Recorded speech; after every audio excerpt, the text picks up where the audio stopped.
दोस्तों, आज के बाद आपको डॉक्टर की किसी दवाई की जरूरत नहीं पड़ेगी। आपका शरीर अपनी बीमारी खुद ठीक कर देगा। जो इंसान अपनी गाड़ी की सर्विस करना नहीं भूलता, अपने घर की साफ सफाई करना भी नहीं भूलता, यहां तक कि अपने जूतों तक की सफाई करना भी नहीं भूलता, लेकिन वह अपने शरीर की सफाई नहीं करता है। आप सोच रहे होंगे हम नहाते तो रोज है तो सफाई तो हो ही जाती है। मैं बाहर की सफाई की बात नहीं कर रहा, मैं भीतर की सफाई की बात कर रहा हूं, पेट की सफाई की बात कर रहा हूं। वही पेट जिसे आयुर्वेद में लिखा गया है कि 99% बीमारियां पेट से पैदा होती हैं। मित्रों, चलिए पहले यह समझ लेते हैं हमारे पेट से बीमारियां पैदा कैसे होती हैं, और फिर तभी हम समझ पाएंगे कि उस पेट को साफ कैसे करना है। आपको ऐसे बहुत सारे लोग दिखेंगे जो अपनी बीमारियों के कारण दुखी रहते हैं, डॉक्टरों के पास घूमते रहते हैं और फिर उनका जीवन दवाइयों के सहारे चलने लगता है।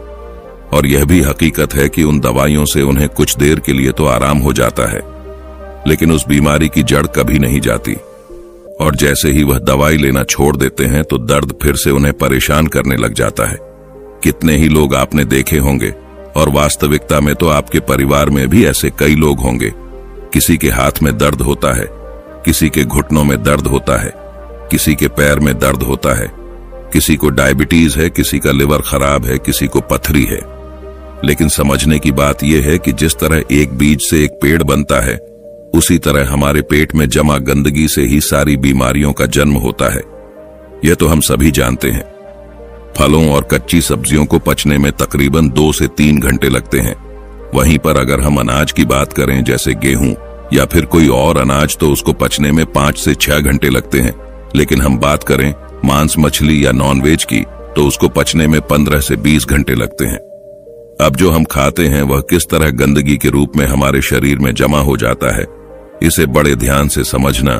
यह समझोगे तभी समझ पाओगे कि गंदगी को बाहर कैसे निकालना है। इसे मैं आसान तरीके से उदाहरण के रूप में समझाता हूं। मान लीजिए आप अपनी गाड़ी लेकर अपने घर से जाते हैं। रास्ते में गाड़ी सड़क पर चलती है और कुछ दूर सड़क पर चलने के बाद सामने कीचड़ आ जाता है। अब जब कीचड़ में से गाड़ी निकलेगी तो उसके टायर पर भी कीचड़ लगेगा, उसका टायर गंदा होगा। अब वह कीचड़ कुछ दूर बाद खत्म हो गया और आप फिर से सड़क पर आ गए। अब फिर से जब गाड़ी सड़क पर चलने लगी तो हो सकता है कि उसका कीचड़ हट जाए, लेकिन कीचड़ पूरी तरह से साफ नहीं होता, वो ऊपर ऊपर से साफ हो जाएगा। अगर आप और किसी चीज से साफ करेंगे तो वह ऊपर से ही साफ होगा, क्योंकि टायर पर जब हम देखते हैं तो उसमें लेयर्स बनी होती है, उस पर एक स्पेस बना होता है, यानी एक जगह बनी होती है जिसमें मिट्टी फंसी होती है। कीचड़ भी उसी में फंसा रहता है, तो ऊपर से साफ करने पर वह ऊपर ऊपर साफ होता है। उस टायर को पूरी तरह से साफ करने के लिए तेज प्रेशर के पानी डालना होगा, तब उस बीच वाले स्पेस से वह मिट्टी बाहर निकल कर आएगी।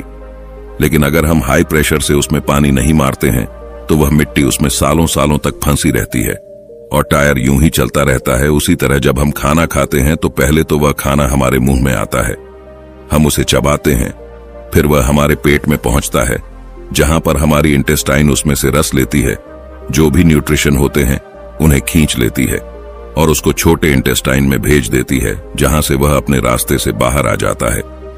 लेकिन हर प्रकार के खाने को पचने में अलग अलग समय लगता है, यह तो हमने सीख लिया।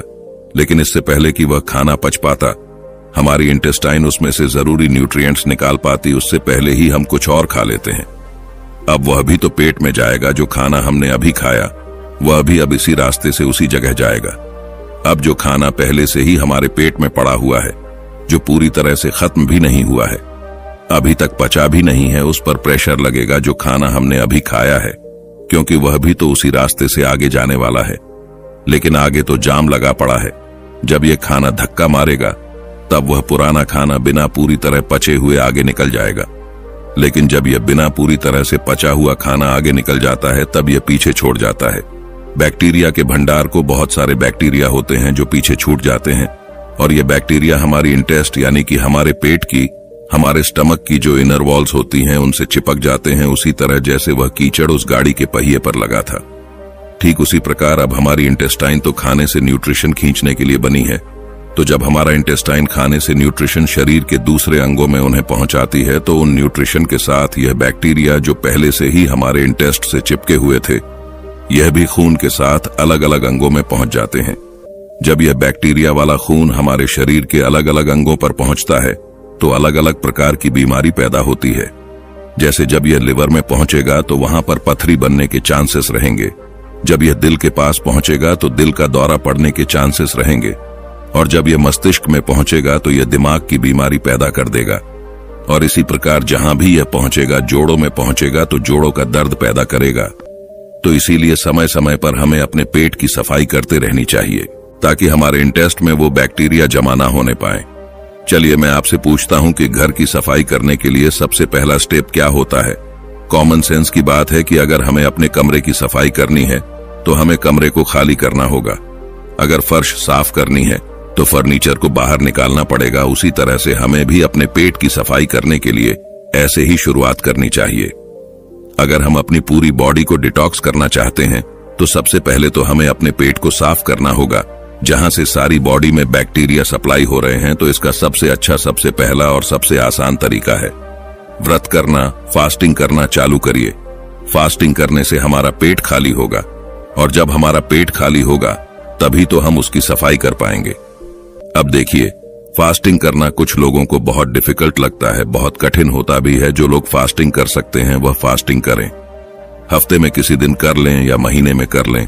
और फास्टिंग करें तो पानी, जूस या फिर कोई फल इत्यादि ही खाएं, क्योंकि तभी तो वह फास्टिंग होगी। और जिन लोगों को यह कठिन लगता है कि वह भूखे नहीं रह सकते, फलों से उनका पेट नहीं भरता है, तो ऐसे लोग हल्का खाना खा सकते हैं, जैसे खिचड़ी खा सकते हैं। जब आप इस तरह का कोई व्रत करते हैं तो जाहिर सी बात है आपका पेट तो खाली ही रहेगा। और जब आपकी बॉडी को विटामिन या फिर न्यूट्रिएंट्स चाहिए होंगे तो वह आपके इंटेस्टाइन के पास इंफॉर्मेशन भेजेंगे कि आगे न्यूट्रिएंट्स की जरूरत है, सप्लाई चाहिए, हमें जल्दी से दो। और इंटेस्टाइन के पास तो कुछ है ही नहीं, वह देगा। या तो जो बैक्टीरिया इंटेस्टिन पर पहले से चिपके होते हैं, खून उन्हीं को लेकर उन अंगों के पास पहुंच जाता है और इस तरीके से वह हमारे पेट की वह इनर वॉल साफ हो जाती है, उन पर से बैक्टीरिया हट जाता है। लेकिन अब वह बैक्टीरिया हमारे खून में मौजूद हैं, तो अपने खून में से वह बैक्टीरिया निकालने के लिए आपको पसीने निकालने चाहिए। आप जितने पसीने निकालेंगे उतना ही आपका खून डिटेक्शन होता जाएगा। जो हमारे स्किन में छोटे छोटे पोर्स होते हैं जहां से पसीना बाहर आता है, तो उस पसीने के साथ जो हमारे खून में अनवांटेड मटेरियल होते हैं वह भी बाहर आ जाते हैं। लेकिन एक बात सच बताना, आप में से बहुत सारे लोग सोचते तो होंगे कि कल से हम अच्छा रूटीन बनाएंगे, डेली एक्सरसाइज करेंगे, अच्छा खाना खाएंगे और अपने शरीर का ख्याल रखेंगे। लेकिन अगली सुबह आते ही आप भूल जाते हो। फिर से वही रूटीन, फिर से लेट उठना, फिर से ऑफिस में जाना और फिर से आकर उसी तरह से रात में लेट सोना। देखिए, इसमें गलती इंसान की नहीं होती, इंसान का रूटीन ही ऐसा हो गया है। वह कभी रात की ड्यूटी करता है तो कभी दिन की ड्यूटी करता है, तो इस तरीके से उसका कोई रूटीन फिक्स हो ही नहीं पाता और वह अंदर ही अंदर अपने मन में निराश होता चला जाता है। दोस्त, इस तरह से एक्सरसाइज स्टार्ट करोगे, टाइम तो मिलता ही नहीं, तुम कैसे अपना ख्याल रखोगे बताओ मुझे। तो दोस्त, इसके लिए विकल्प होता। अगर तुम ध्यान से सोचोगे, दिमाग लगाओगे, तो तुम्हें ऐसे तरीके मिल जाएंगे। इसके लिए हमें जापान के लोगों से सीखना चाहिए। जापान के लोगों का भी जीवन इसी तरह बिजी रहता है, उन्हें टाइम मिल ही नहीं पाता कि वह एक्सरसाइज करें। उस देश में भी ज्यादातर लोगों को टाइम मिल ही नहीं पाता कि वह एक्सरसाइज कर ले, इसलिए वह अपने पास एक साइकिल रखते हैं। कहीं जाना हो, इधर उधर छोटी मोटी जगहों पर, ज्यादा दूर नहीं जाना हो, वहां पर वह अपनी साइकिल का इस्तेमाल करते हैं, वरना तो पब्लिक ट्रांसपोर्ट में या फिर खुद की कार से ट्रेवल करते हैं। ज्यादा दूर नहीं, लेकिन छोटी जगहों पर कुछ दूर जाने के लिए वहां तो हम साइकिल का इस्तेमाल कर सकते हैं। इससे हमारी थाई में जो पेल्विक मसल्स होती हैं उन पर बहुत अच्छा काम होता है। साथ में हमारा पसीना भी निकलता है, तो उससे हमारी बॉडी भी डिटॉक्स हो जाती है और इसके साथ ही कोई पोल्यूशन भी नहीं होता, तो प्रदूषण से भी हम बचे रह जाते हैं। अगर साइकिलिंग करने में इंटरेस्टेड नहीं हो तो फिर डांस कर लो या फिर रनिंग कर लो, जिस तरह से भी हो, बस अपने शरीर से पसीना निकालो ताकि आपके जो पोर्स है स्किन के वो एकदम क्लियर हो जाए। सब्जियों को जल्दी पकाने के लिए या फिर उन पर कोई रोग ना लग जाए, इसलिए उन पर दवाइयों का छिड़काव किया जाता है। और जब हम फल, उन और सब्जियों को खाते हैं तो वह पेस्टिसाइड्स हमारे अंदर, हमारी बॉडी में एंटर कर जाते हैं। तो उन पेस्टिसाइड्स की वजह से हमारे अंदर बहुत सारे बैक्टीरिया पैदा होते हैं, जिनसे बहुत सारी बीमारियां पैदा होती हैं। और सबसे बड़ी बीमारी जो उससे होती है वह होती है कॉन्स्टिपेशन की। कुछ लोगों को हमेशा कॉन्स्टिपेशन रहता है। वह जब भी सुबह बाथरूम में जाते हैं तो उनका पेट अच्छे से साफ ही नहीं होता। इसकी वजह से वह पूरे दिन परेशान रहते हैं, स्ट्रेस में रहते हैं, कुछ भी अच्छा नहीं लगता, कुछ खाने का मन नहीं करता, भूख नहीं लगती। तो उन लोगों के लिए त्रिफला चूर्ण सबसे अच्छी औषधि मानी जाती है। त्रिफला के नाम से ही पता चलता है कि यह 3 फलों से मिलकर बना होता है, आंवला और हर्ड से। इसमें मेन कंपोनेंट्स होते हैं। आंवला में विटामिन सी होता है, फाइबर होता है, और वहीं पर हर्ड एक बहुत अच्छा एंटीबैक्टीरियल होता है। जिस दिन आप सुबह सुबह नींबू पानी नहीं पीने वाले हैं, उस दिन आप त्रिफला का सेवन करें। एक छोटी चम्मच अच्छे से गुनगुने पानी में मिलाकर पी जाओ। उसके बाद देखना क्या कमाल होता है। खाना अच्छे से डाइजेस्ट होगा, सुबह पेट इतने अच्छे से खाली होगा कि पूरा दिन हल्का हल्का महसूस करोगे। और इसे भी रोज लेने की जरूरत नहीं है। एक हफ्ता आपने नींबू का पानी ले लिया, फिर किसी दूसरे हफ्ते आपने त्रिफला चूर्ण का सेवन कर लिया।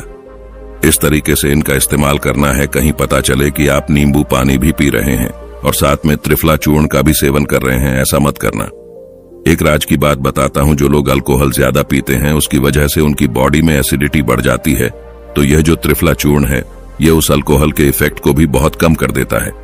अच्छा देखिए, अगर आप पहले से कोई और दवाई ले रहे हैं तो त्रिफला चूर्ण को अवॉइड करना या फिर अपने डॉक्टर से कंसल्ट करके तभी लेना।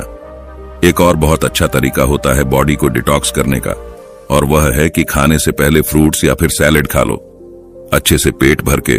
उससे क्या होता है कि फलों में और सलाद में फाइबर होते हैं बहुत अच्छी मात्रा में। जब वह फाइबर हमारी बॉडी में पहुंचते हैं तो वह लुब्रिकेशन पैदा करते हैं। उस लुब्रिकेशन की वजह से जो हम खाना खाते हैं वह कहीं पर अटकता नहीं है, वह आसानी से नीचे चला जाता है। और खाना कभी भी पूरा पेट भर के मत खाना। खाना हमेशा 80% के लगभग ही खाना चाहिए। 20% जगह पेट में खाली रहनी चाहिए।